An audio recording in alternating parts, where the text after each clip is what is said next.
നേരിട്ട് കഥയിലേക്ക് കടക്കാം. ഭാഗം 1. സാന്റിയാഗോ എന്നായിരുന്നു അവൻ്റെ പേര്. ഒരു ദിവസം സന്ധ്യ മയങ്ങാൻ തുടങ്ങിയ നേരത്ത് തൻ്റെ ആട്ടിൻപറ്റവുമായി അവൻ ഉപേക്ഷിക്കപ്പെട്ട ഒരു പള്ളിക്കരികിൽ ചെന്നെത്തി. അതിൻ്റെ മേൽക്കൂര വളരെ പണ്ടേ ഇടിഞ്ഞു പൊളിഞ്ഞു വീണതാണ്. ഒരിക്കൽ സൻക്രാരി നിന്ന സ്ഥാനത്ത് ഇപ്പോൾ ഒരു ഊക്കൻ സൈക്കോമോർ മരം വളർന്നു നിൽക്കുന്നു. ആ രാത്രി അവിടെ കഴിച്ചുകൂടാൻ അവൻ തീരുമാനിച്ചു. തകർന്നു കിടന്നിരുന്ന പടിവാതിലിലൂടെ ആടുകളെ ഒന്നൊഴിയാതെ അവൻ അകത്തേക്ക് തെളിച്ചു. രാത്രിയിൽ അവ അലഞ്ഞു തിരിയുന്നത് തടയാനായി അവിടെ കിടന്നിരുന്ന 2 പൊളിഞ്ഞ മരപ്പലകകളെടുത്ത് പടിവാതിൽ അടിച്ചുറപ്പിച്ചു. ശ്രദ്ധിക്കാതെ പറ്റുമോ? ആ പരിസരത്തൊന്നും ചെന്നായ്ക്കളുടെ ശല്യമില്ല. എങ്കിലും ആട്ടിൻകുട്ടികളല്ലേ, തരം കിട്ടിയാൽ അവ പുറത്തേക്ക് ചാടും. ഒരിക്കൽ അങ്ങനെയൊരു അബദ്ധം പറ്റി. ഒരു കുഞ്ഞാട് അവൻ്റെ കണ്ണ് വെട്ടിച്ച് രാത്രി പുറത്തേക്ക് ചാടി.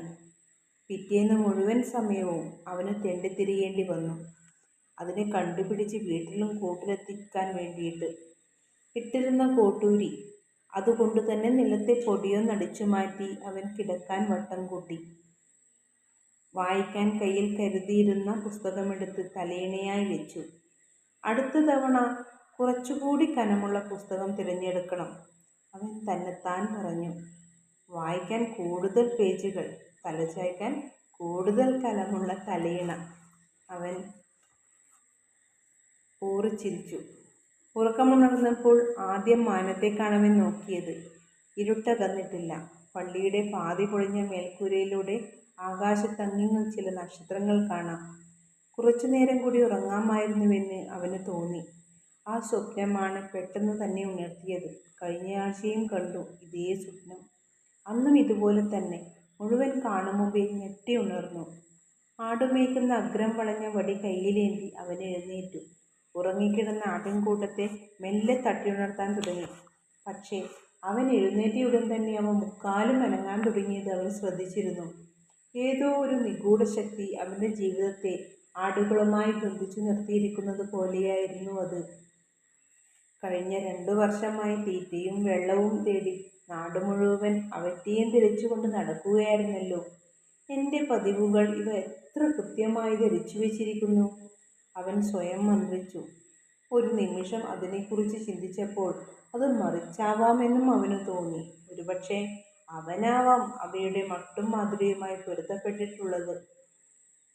കൂട്ടത്തിൽ ചില മടിയന്മാരുണ്ട്, നല്ലവണ്ണം തട്ടി വിളിച്ചാലേ എഴുന്നേൽക്കൂ എന്ന് ശാഠ്യം പിടിക്കുന്നവർ. അത്തരക്കാരെ വടിയുടെ അറ്റം കൊണ്ട് തെല്ലു ബലമായൊന്ന് തട്ടി ഓരോന്നിനെയും പേര് വിളിച്ച് അവൻ എഴുന്നേൽപ്പിച്ചു. താൻ പറയുന്നതൊക്കെ തൻ്റെ ആടുകൾ മനസ്സിലാക്കുന്നുണ്ട് എന്നായിരുന്നു അവൻ്റെ വിശ്വാസം. അതുകൊണ്ട് തന്നെ പുല്ലും വെള്ളവും തേടി ഒരു തെണ്ടുന്നതിനിടയിൽ അവറ്റയോട് മിണ്ടുകയും പറയുകയും അവനൊരു രസമായിരുന്നു. ഇടയ്ക്ക് താൻ വായിക്കുന്ന പുസ്തകങ്ങളിലെ രസകരമായ ഭാഗങ്ങൾ അവൻ അവയെ വായിച്ചു കേൾപ്പിക്കും. ചിലപ്പോൾ ഒരു പാവം ഇടയൻ്റെ ഏകാന്ത ജീവിതത്തിലെ വേദനകളും ആഹ്ലാദങ്ങളും അവയുമായി പങ്കുവയ്ക്കും. കടന്നു പോകുന്ന വഴിയിലെ കൗതുകമുണർത്തുന്ന വിശേഷങ്ങളും അവൻ അവയ്ക്ക് പറഞ്ഞു കൊടുക്കുമായിരുന്നു. പക്ഷേ കഴിഞ്ഞ ഏതാനും ദിവസങ്ങളായി അവൻ്റെ വർത്തമാനം മുഴുവൻ ആ പെൺകുട്ടിയെക്കുറിച്ച് മാത്രമായിരുന്നു.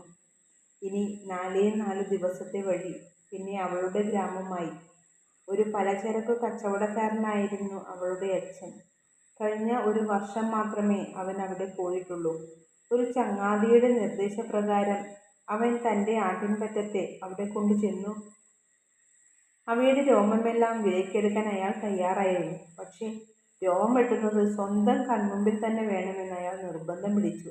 അല്ലെങ്കിൽ ഇടയൻ തന്നെ കബളിപ്പിച്ചാലോ? കുറച്ച് കമ്പിളി വിൽക്കാനുണ്ട്, എടുക്കുന്നോ? അന്ന് ആ കടയുടെ മുമ്പിൽ ചെന്നു നിന്ന് ആ ഇടയബാലൻ കച്ചവടക്കാരനോട് ചോദിച്ചു. ഉച്ചതിരിഞ്ഞു വാ, മുതലാളി മറുപടി പറഞ്ഞു. കടയിൽ നല്ല തിരക്കുള്ള സമയമായിരുന്നു. കുറച്ചു മാറി കടയിലേക്കുള്ള കൽപ്പടവുകളിലൊന്നിൽ അവൻ കാത്തിരുന്നു. സഞ്ചി തുറന്ന് ഒരു പുസ്തകമെടുത്ത് വായിക്കാൻ തുടങ്ങി. അല്ല, ആട്ടിടയന്മാർ വായിക്കുമോ? ഞാൻ ആദ്യമായി കാണുകയാണ്. തൊട്ടു പിന്നിൽ നിന്ന് ഒരു പെൺകിടാവിൻ്റെ സ്വരം. കറുത്തു നീണ്ട മുടി, മൂറിഷ് ജേതാക്കളുടെ ഛായ തോന്നിക്കുന്ന കണ്ണുകൾ.